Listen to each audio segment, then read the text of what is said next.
नमस्ते। आज म तपाईलाई 4 इन्चको अथवा 4.5 इन्चको दिवालमा तपाईले घरमा बसी इन्जिनियरलाई नसोधिकन चाहिँ इटाको संख्या यो पर्खालमा कति संख्या लाग्छ भन्ने खालको हिसाब निकाल्ने एउटा सजिलो तरिका बताउँदै छु। अन्तिमसम्म हेर्नु होला। मैले फिल्डमा नापेर यो यतादेखि यतासम्म 3 फिट छ, यता मैले 3 फिट लेखेको छु, यतादेखि यतासम्म 2 फिट छ र यो 4.5 इन्चको दिवाल हो। त्यो हुँदाखेरि चाहिँ 1 2 3 4 त्यस पछाडि 1 2 3 4 5 6 7 8 8 चौको 32 वटा इटा लाग्यो। 32 वटा इटा। यसको एरिया कति छ अहिले? 3 फिट 2 फिट 3 दुना 6 स्क्वायर फिट भनेपछि 32 इटालाई 6 स्क्वायर फिटले भाग गर्दाखेरि 5.33 जस्तो आउँछ। 5.5 इटा जस्तो लाग्छ। अथवा मानिलियो यसलाई राउन्ड अफ गरेर कति हुन्छ त 6 वटा इटा लाग्यो।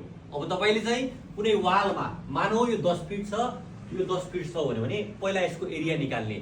10 गुणा 10 गरेर 100 स्क्वायर फिट आयो र प्रति स्क्वायर फिट 6 इटा लाग्ने भएको हुनाले 100 × 6 गरेर 600 वटा इटा लाग्छ भनेर चाहिँ तपाईँ निकाल्न सक्नुहुन्छ। त्यसैगरी मानौ तपाईले प्यारापेट वाल भनौँ, प्यारापेट 3 फिटको प्यारापेट वाल लगाउनु छ, 10 फिटको छ भने 3 × 10 गरेर कति भयो? 30 भयो। इन्टु प्रति स्क्वायर फिटको 6 छ भने 10 3 × 10 30 भयो इन्टु 6 180 वटा इटा लाग्छ भन्ने कुरा स्पष्ट। त्यसैले तपाईको वालको एरिया निकालेर 5.5 अथवा 6 ले गुणन गर्नुहुन्छ भने तपाईले 4.5 इन्चको दिवालको चाहिँ इटाको संख्या निकाल्न सक्नुहुन्छ। तपाईलाई मन पर्यो भने शेयर गर्नु होला, धेरैभन्दा धेरैले फलो गर्नु होला र कुन टपिकमा तपाईलाई चाहिँ भिडियो सुन्ने मन छ त्यो भिडियोको चाहिँ टपिक पनि कमेन्ट गर्नु होला। हस्, धन्यवाद, नमस्ते। र अर्को भिडियोमा म तपाईलाई 9 इन्चको दिवालमा कसरी इटा क्याल्कुलेट गर्ने र 9 इन्चको दिवालको प्रति स्क्वायर फिटमा कति इटा लाग्छ भन्ने खालको कुरा पनि बताउने छु। हस्, धन्यवाद, नमस्ते।